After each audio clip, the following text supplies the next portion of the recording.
14 de mayo a las 7 de la tarde van a estar compartiendo en el Teatro Coliseo Podestá, justamente en conmemoración de estos 30 años. Y para hablar sobre esto estamos en comunicación con Emiliano Bueravilo, integrantes de Hijos La Plata y también fundador de esa organización. ¿Qué tal, Emiliano? Muy buenas tardes, gracias por atendernos. Rodrigo y Elías te saludan. Hola, buenas tardes, Rodrigo, ¿cómo están? ¿Qué tal? ¿Cómo estás, Emiliano? Bueno, en principio, preguntarte y para hablar un poco, primero sobre hijos y qué es, cómo definir, cómo sintetizar, qué se puede decir de estos 30 años de hijos.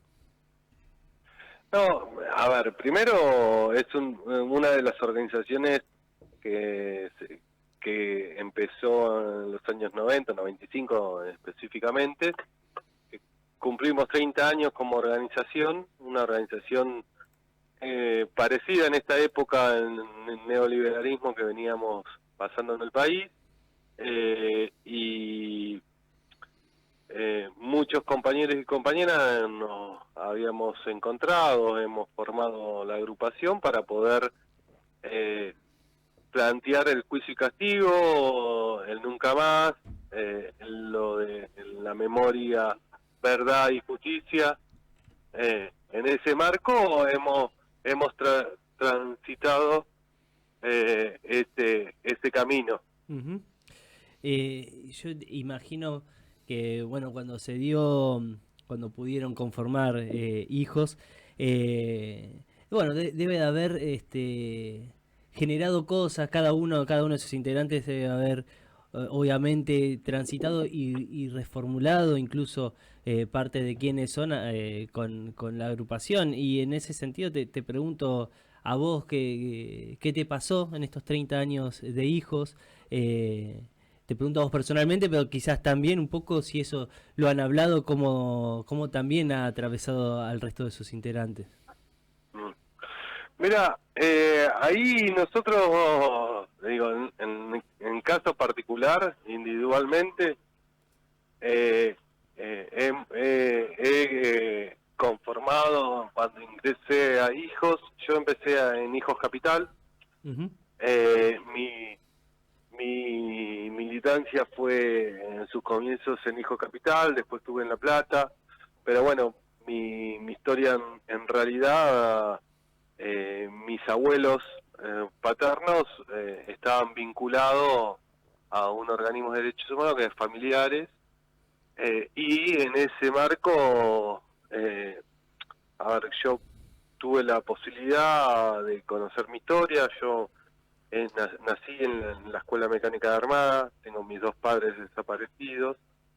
Mi vieja, cuando la secuestraron con 6 meses de embarazo y fueron a la ESMA. Yo nazco ahí, tuve la suerte al nacer a los 22 días, estuve con mi vieja y a los 3 meses de vida aparecí y que me pudieron recuperar mis abuelos paternos. Y esa construcción de mi propia identidad, mi historia, parte de la historia del país, pudimos conformar con otros hijos e hijas la agrupación para no solamente contarnos nuestra historia y contar a las nuevas generaciones lo que había pasado en el país, que hubo un golpe genocida en nuestro país.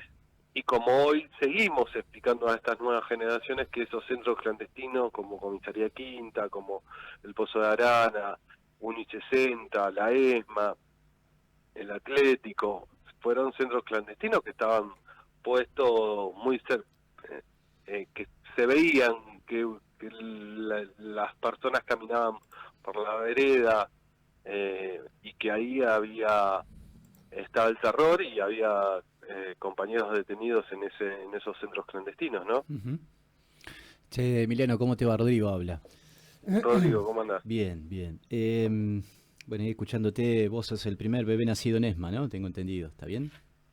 Sí. Sí. Nada, en tu historia, yo siempre fue para mí la sigla Hijos, cuando ustedes creo que lo armaron en Río Ceballos, ¿no? El primer encuentro que hacen, ahí de ahí sale, de ahí surge el nombre en el 95, ¿puede ser? Exacto, Exacto, sí, ¿no? exacto. Sí, Y sí, sí, después tuvimos un campamento el mismo año en claro, Cabalango, claro. que pudimos conformar otras regiones, Ujú, otras regionales que habían hijos. ujú, Y ujú. es una organización a nivel nacional. Claro, claro, la red nacional, ¿no? Che, Emiliano, Exactamente. y vos sabés que siempre me pasó esto de la sigla hijos, que es hijos e hijas por la identidad y la justicia, por la identidad y la justicia contra el olvido y el silencio, ¿no? Que es un acierto de una profundidad conceptual que a lo largo de los años va tomando como eh, cada vez más, ¿cómo decirlo? Como eh, es una manera de interpelar a la sociedad, ¿no? Y de hablar de esto de la transmisión, ¿no? Porque ustedes cuando hablan, son hijos en búsqueda de su identidad. Vos tuviste la suerte, dentro de la tragedia que te pasó y que nos pasó como país, pero a vos personalmente, en tu familia y a vos, de ser criado por tus abuelos y que ellos te puedan contar qué es lo que había pasado con tus viejos, por lo que nos decís, ¿no? Y bueno, cómo, bajo qué contexto y demás. Pero ¿cuántos de tus padres, digamos, de hijos que tuvieron que reconstruir su historia o que tuvieron su identidad negada? eh, no solamente los pibes que faltan recuperar, ¿no? Digo, aquellos que fueron recuperados o que nunca fueron desaparecidos, sino que fueron creados por la familia, pero bajo una mentira, ¿no? Por lo general, piadosa, si se Mm. quiere, de alguna manera.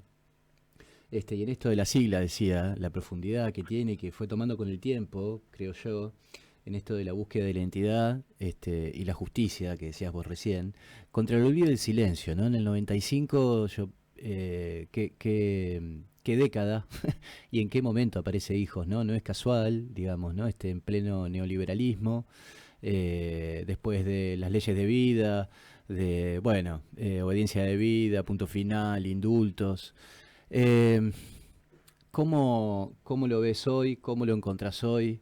¿Qué paralelismo podés hacer entre lo que estamos viviendo hoy y lo que fue esa aparición de hijos en los 90 bajo ese contexto? Mira, primero digo, es poder, primero apareció Hijo por una necesidad de muchos de nosotros de podernos juntar y poder hacer algo. Ujú, En ese momento también pensábamos que las madres y las abuelas no iban a estar toda la vida y teníamos que llevar las banderas de pedir justicia, ¿no? ujú, Y por el otro lado, la necesidad de esos jóvenes poner en función el camino de la memoria, el camino de la verdad y la justicia, construir como decías vos, en ese momento leyes de impunidad, decretos de indultos, eh, que a esos genocidas no se los podía hacer un juicio, ponerlos presos, digo, y caminaban eh,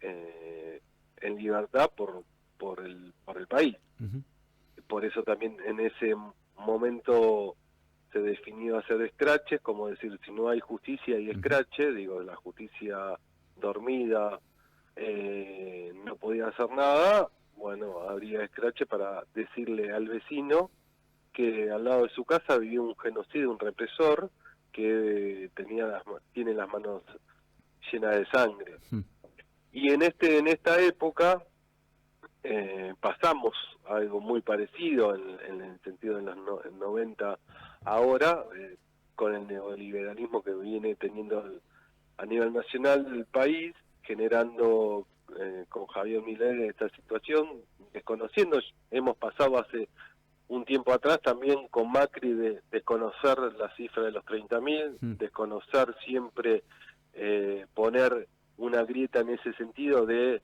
que no, de negar, hacer negacionismo, de negar lo que había pasado, y muchos de nosotros somos parte de la historia del país, somos parte de una historia, construimos esa historia o somos constructor de esa historia de nuestro país. ujú. Eh, en lo personal, mi historia es parte de la historia de Argentina, digo, más allá que yo no tenga mis padres, pero soy parte de la historia, digo, porque bueno, hubo un genocidio que desapareció a 30.000 compañeros y compañeras, que hubo un plan sistemático de robo de bebés como un botín de guerra, y en ese marco, bueno, pudimos generar las posibilidades de anular con otras organizaciones, con organizaciones de derechos humanos, el pedido de la anulación de las leyes de impunidad, de Obediencia Vida y Punto Final, los decretos de indulto, y pudimos lograr llegar a los juicios para poder condenar a estos genocidas. Obviamente que falta mucho más, y que en este punto es poder decir que el gobierno nacional quiere privilegiar a los genocidas que quedan presos, a llevarlo a una cárcel VIP, volverlos a poner en Campo de Mayo. Nuestra meta siempre fue cárcel común y perpetua, Claro. digo que estén en un penal, que como un reo, ¿no? En ese marco. Y hoy la similitud de los 90 a hoy es que alguna parte de la sociedad quiere garantizar la impunidad, sostener esa impunidad, ¿no? Claro. Emiliano, en ese sentido, es quizás el momento entonces por ahí más complicado, más difícil en relación a los derechos humanos que están atravesando desde que surgieron. A ver, no sé si el más difícil, sí es complicado, no sé si es el más difícil. La cuestión que nosotros tenemos que generar, cumpliendo 30 años como organización, es poder seguir planteando la memoria. Digo, estas nuevas generaciones que vienen, es contarles lo que ha pasado hace 49 años atrás en nuestro país. En ese punto, para no perder la memoria y poder conocer las raíces de nuestro país, y profundizar el debate de justicia, de memoria, de no olvidar. Sí, estamos en comunicación. Sí, perdón, Emiliano.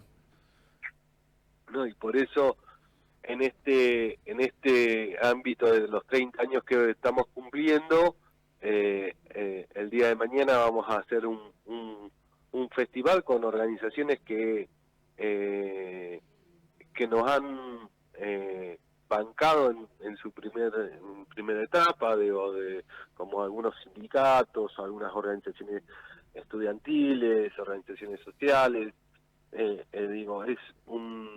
un festejo de cumplir 30 años como organización, pero que hemos generado en estos 30 años una relación con distintas organizaciones, y que pudimos sumar a los reclamos de esas organizaciones en algún momento, y esas organizaciones también acompañarnos en un montón de actividades, en los juicios, en los scratches, en actividades que veníamos generando, y por eso también es un reconocimiento no solamente a la agrupación Hijos que cumple 30 años, sino a estas organizaciones que en el primer momento en los años 95 nos han bancado y nos han acogido en prestar un local, de sumarnos en actividades, ¿no?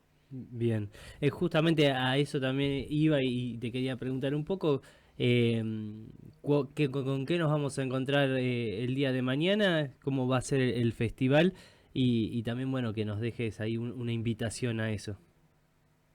Bueno, el día de mañana, en estos 30 años, es un festival que vamos a encontrarnos, que se van a pasar muchas imágenes de estos 30 años, encontrarnos primero con compañeros de organizaciones que hoy están en otra función, o compañeros que están jubilados, organizaciones sindicales, organizaciones estudiantiles, organizaciones de derechos humanos. Seguramente va a estar Estela de Carlotto, Elsa Padón, estamos viendo si puede estar Tati Almeida como madre, familiares, las asociaciones de detenidos.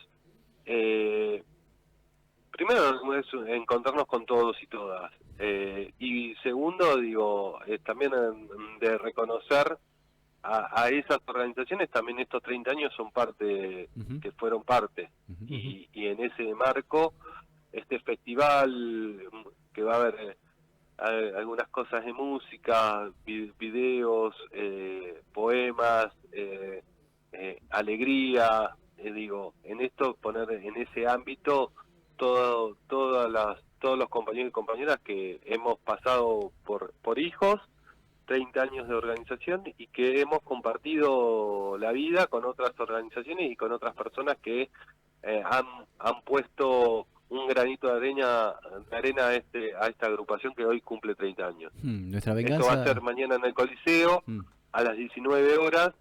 La entrada es libre y gratuita. Digo, no solamente van a estar algunos compañeros, sino mucha gente que va a participar, a ir. Y bueno, los esperamos a ustedes también para que puedan estar. ujú. Ujú. Bien, che, Emiliano, te iba a decir, yo he leído la leyenda que es de ustedes, esta, nuestra venganza de ser felices, ¿no?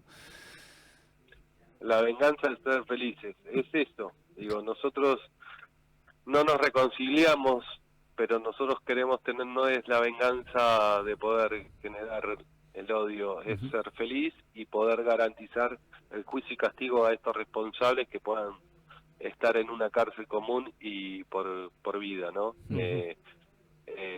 Más allá de todo lo que ha pasado, nosotros en estos 30 años seguimos reivindicando la lucha de nuestros padres y madres, la lucha de los 30.000 compañeros y también generar el juicio y castigo. El juicio y castigo es poder lograr que estos genocidas se terminen todos los juicios, pero se terminen los juicios que los condenen en una cárcel común y perpetua. Emiliano, gracias por este rato, por hablar un poco sobre hijos y bueno, nos estamos entonces encontrando mañana allá en el Coliseo Podestá. ujú. Dale, le agradezco y un abrazo para todos. Abrazo. Un abrazo. Dale. Emiliano Gueravilo hablaba con nosotros, integrante y fundador de Hijos. Mañana, repetimos, a las 7 de la tarde en el Coliseo Podestá, un festival para conmemorar, festejar y homenajear en estos 30 años de Hijos. Ujú. 3 minutos nos separan de las 4 de la tarde, vamos a escuchar algo de música, una tanda en puerta